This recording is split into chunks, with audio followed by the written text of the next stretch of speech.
यह कहानी एक लड़के की है। उससे एक लड़की प्यार करती थी और शायद वह लड़का भी उससे प्यार करता था। वो लड़की लड़के के पड़ोस में रहती थी और दोनों एक दूसरे को अच्छे से जानते थे। लड़की के हाव भाव से लड़के को पता चल रहा था कि लड़की उसे पसंद करने लगी है। और कुछ दिनों बाद एक दिन लड़की ने लड़के से अपने प्यार का इजहार कर दिया।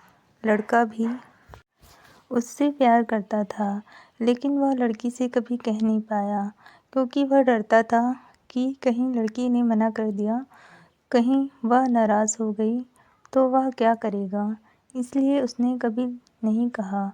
और जब लड़की ने अपने प्यार का इजहार किया तो लड़के ने भी एक्सेप्ट कर लिया और अब दोनों एक हो गए। अब दोनों एक दूसरे से रोज़ फ़ोन पर बात करने लगे। कुछ महीने तक ऐसे ही चलता रहा और एक दिन लड़के ने उससे कहा, मैं तुमसे शादी करना चाहता हूँ। तो लड़की ने भी हाँ कर दी, लेकिन शादी के लिए दोनों को अपने घर वालों को मनाना था। लेकिन उससे पहले ही लड़के की माँ को उनके बारे में पता चल गया, पर लड़के की माँ ने कुछ नहीं कहा, उन्होंने इग्नोर कर दिया। पर कुछ दिनों बाद लड़के की माँ ने लड़के के पापा को सब बता दिया और वह इस रिश्ते के लिए राज़ी नहीं थे। तो उन्होंने लड़के के लिए दूसरी जगह रिश्ता देखना शुरू कर दिया। और जब फिर लड़की ने लड़के के पास फ़ोन किया तो लड़की का फ़ोन देखकर लड़के की आंखों में आंसू आ गए। लड़के ने फ़ोन उठाया और लड़की को सब बता दिया कि उसके पापा उसके लिए दूसरी जगह रिश्ता देख रहे हैं। यह सुनकर वह रोने लगी और फिर कुछ देर के बाद लड़की ने कहा, मुझे तुमसे एक चीज़ चाहिए, क्या तुम मुझे दोगे? तो लड़के ने कहा, क्या चाहिए बोलो?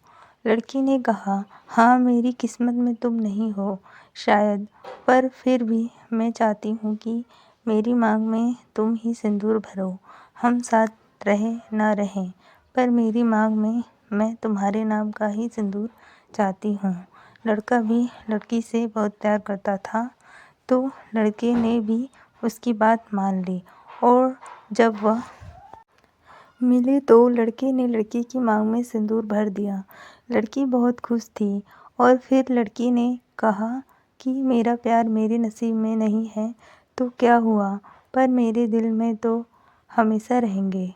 और फिर 1 साल के बाद लड़के के पापा ने उसकी शादी कहीं और तय कर दी। उस समय के बाद शादी का दिन आ गया तो लड़का अपनी शादी का कार्ड देने लड़की के पास पहुंचा और जब दोनों ने एक दूसरे को देखा तो दोनों की आंखों में आंसू आ गए। शादी का कार्ड देखकर लड़की रोने लगी। लड़के ने उसे शादी का कार्ड दिया और अपनी आंखों में आंसू लिए वहां से चला गया। शादी के दिन लड़की उसकी शादी में गई और दोनों एक दूसरे को देखकर उदास हो गए। लड़के की शादी तो हो गई, पर 2 दिन बाद लड़की ने लड़के के पास फ़ोन किया। दोनों ने एक दूसरे से बात की। कुछ दिन तक तो ऐसे ही चलता रहा और फिर एक दिन लड़के की वाइफ को उस लड़के के बारे में पता चल गया तो दोनों में लड़ाई शुरू हो गई और फिर लड़के को उस लड़की से बात करना बंद करना पड़ा और इस तरह से दोनों बिछड़ गए। लड़के ने तो शादी कर ली, पर लड़की ने आज तक किसी और से शादी नहीं की। इस कहानी में जो लड़का है उस लड़के का नाम मोहित है और लड़की का नाम सीता। मेरा मानना है कि मोहित को अपने घर वालों से बात करनी चाहिए थी, उनको मनाना चाहिए था, फिर चाहे कुछ भी करना पड़ता।